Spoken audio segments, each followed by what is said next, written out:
So, for those of you who don't know me, I'm Devin. I'm Tom's second son. And first, I'd like to say thank you to Alex and Janice for putting together such a lovely event. I know there was a lot of work that went into this. And then I also wanted to thank everybody for coming. You know, it's clear from all of the people in this room that Dad led a full life. We've got family, friends, colleagues, often those were more than one category for a person. Hey, Stella. And that's how Dad lived. He worked hard, he played hard, and he loved his family. And he often, did all of those things at the same time. Like John was saying, I don't think there were too many times I called my dad and didn't have him pick it up. And oftentimes I would know he was in a meeting because the first thing I would hear him say is, "Hey everybody, it's my son Devin calling, I need to talk to him." And he'd answer it and then let me know that he was in a board meeting, and then we'd talk again in an hour. And in that life of playing hard and working hard and loving his family, one of the areas that Dad did the best was in moments of crisis. Whether it was stopping a house from burning or whatever, he kind of thrived in that moment. Maybe not when the family was in crisis, but when playing and work were in crisis, he liked to fix things. You might wonder how someone would have crises in their play life, and if you're wondering that, you didn't do much sailing with Dad. Something he would say is, let's just make new mistakes this time, and he would find new mistakes to make, or new mistakes would find him.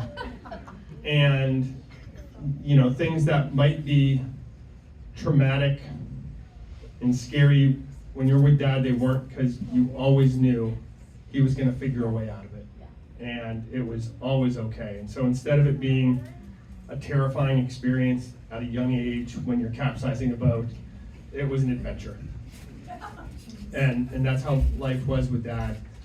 And even up until, the end, that's how it was. When he had cancer, he kind of continued to have this kind of crisis, I'm going to figure it out thing, and did it with humor. If there was a crisis and things went wrong, he would be cracking jokes while also solving the problem. And in those last months, he both had this entirely unrealistic optimism that he was going to survive, and this knowledge that he was going to die soon. And those two thoughts lived in his mind and didn't take away from each other. That continued right up. Even after he had his last stroke and was in the hospital and couldn't speak, you could kind of see him lying on the bed, and Alex and I were with him, and he got this kind of spark in his eye that, he maybe figured a way out of this one. And the part of his brain that translated his thoughts into speech was broken.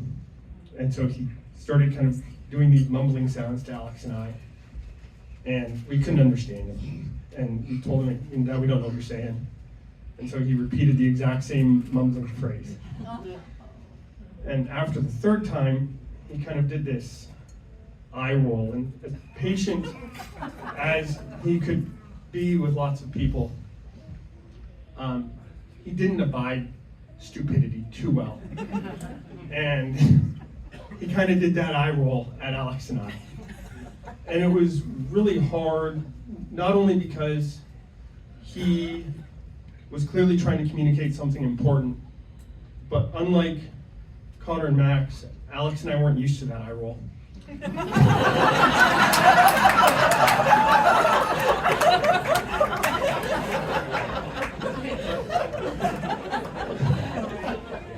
But, Dad, continued to live with Grace up until the very last moment. I think his last months were some of his best. I think he found even more love for Janice. He loved watching his grandkids. And he continued to love working and giving advice to people. And, just like to thank everyone for coming, who got to see all of those parts of his life. Thank you, and now anyone who wants to come up and say what they want to say.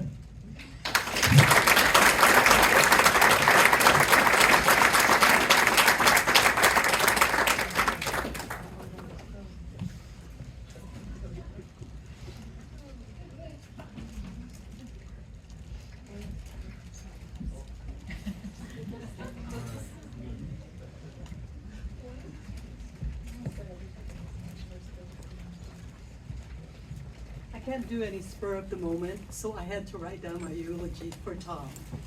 My name is Malou Day, and I was Tom's assistant for 16 years. Tom, those years that I worked with you, you were not just a boss to me, you were also a great mentor and friend. You inspired me, mentored me, and helped me grow as a person, and you helped me make the right career decisions. You have seen me through the important stages of my life. When I came back from Japan and I had my daughter Mika as a 3-year-old, and you were also there for me when I got heartbroken through my divorce. It's all too common in the workplace that we hear stories of the nightmare bosses. But I was fortunate enough that I did not have that story when you were still my boss. In the 2 different companies that I worked with you, Innova Corporation in 1989 and Sea Point Ventures in 2001, your approach to me was always a coach. You guided me and patiently taught me the things that I needed to learn. When I did something great, you were quick to tell me. You patiently mentored me in the skills and values that I needed to be as an exceptional executive assistant. You just don't know how moments like those and how your encouraging words built my confidence. Working with you was fun, especially at Sea Point Ventures, with the Sea Point Ventures team, including Susan Siegel, Melissa Widner, Debbie Beatonbow, and Tim Berlin. I also witnessed how much importance you gave to your family. Your love for them is undeniable. I worked with other good bosses after you, but it turned out that you were one of a kind. I guess it's fair to say that the world lost a really good man, a true friend, and one hell of a boss. You may be gone before us too, Tom, but your memories will remain in our hearts forever. Thank you.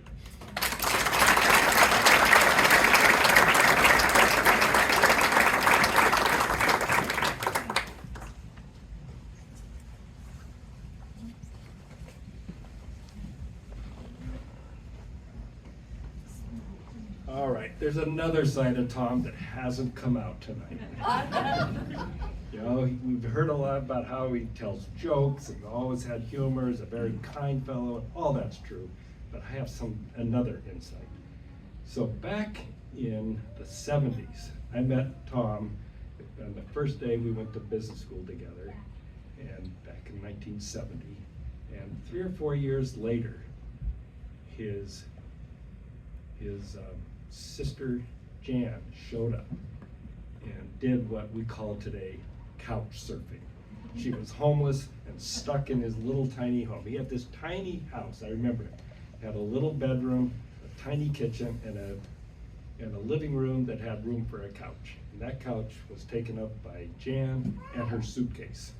And she was there week after week after week. Tom had a crisis, and he had to deal with this crisis. And he was also impulsive. I think we've probably all seen that.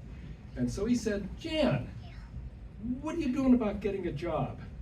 She said, well, I got a bunch of resumes out. I'm trying to got some resumes out, but nothing's really happened. So I don't know. So he said, well, why don't you get married? And she said, well, who? And he said, well, how about Aaron? I said, not Aaron. So, well, how about Bob Smith? And she said, well,